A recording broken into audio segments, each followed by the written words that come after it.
जय दुर्गा माँ। आइए सुनते हैं श्री दुर्गा सप्तशती का 7वां अध्याय। महर्षि मेधा ने कहा, दैत्यराज की आज्ञा पाकर चंड और मुंड दोनों चतुरंगिनी सेना को साथ लेकर हथियार उठाए हुए देवी से लड़ने के लिए चल दिए। हिमालय पर्वत पर पहुंचकर उन्होंने मुस्कुराती हुई देवी को जो सिंह पर बैठी हुई देखा। जब असुर उनको पकड़ने के लिए तलवारें लेकर उनकी ओर बढ़े, तब अंबिका को उन पर बड़ा क्रोध आया और मारे क्रोध के उनका मुख काला पड़ गया।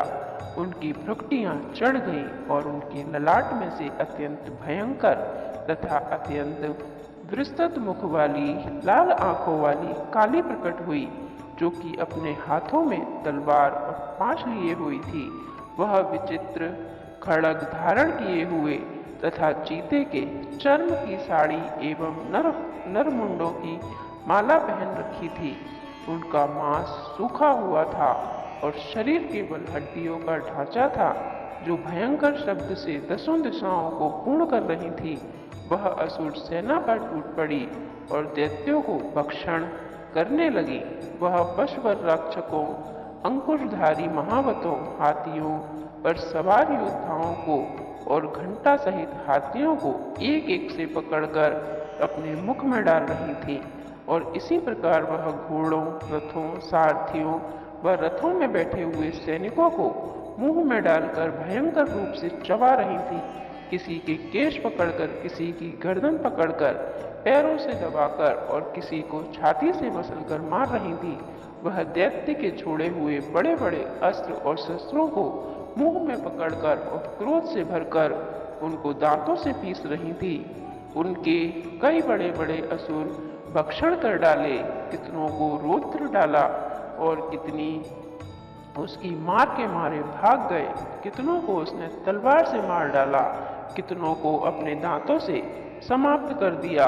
और इस प्रकार देवी ने क्षण भर में संपूर्ण दैत्य सेना को नष्ट कर दिया। यह देख महापराक्रमी चंड काली की ओर लपका और मुंड ने भी देवी पर अपने भयानक बाणों की वर्षा आरंभ कर दी और अपने हजारों चक्र उस पर छोड़े।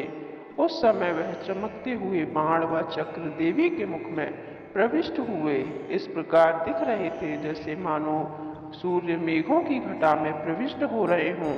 इसके पश्चात भयंकर शब्द के साथ काली ने अत्यंत जोश में भयंकर विकट अट्टहास किया।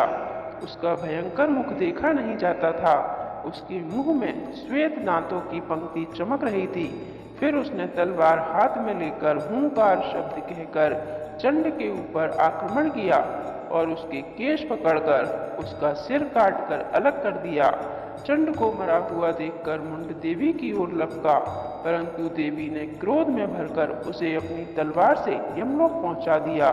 चंड और मुंड मरा हुआ देखकर उसकी बाकी बची हुई सेना वहां से भाग गई। इसके पश्चात काली चंड और मुंड के कटे हुए सिरों को लेकर चंडिका के पास गई और प्रचंड अट्टहास के साथ कहने लगी, हे देवी, चंड और मुंड दोनों मारकर तुम्हारी भेंट कर दिया।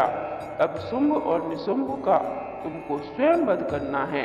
महर्षि मेधा ने कहा, वहां लाए हुए चंड और मुंड के सिरों को देखकर कल्याणमयी चंडी ने काली से मधुर वाणी में कहा, हे देवी, तुम चूंकि चंड और मुंड को मेरे पास लेकर आई हो, अतः संसार में चामुंडा के नाम से तुम्हारी ख्याति होगी। इस प्रकार श्री दुर्गा सप्तशती का 7वां अध्याय समाप्त होता है। जय दुर्गा माँ।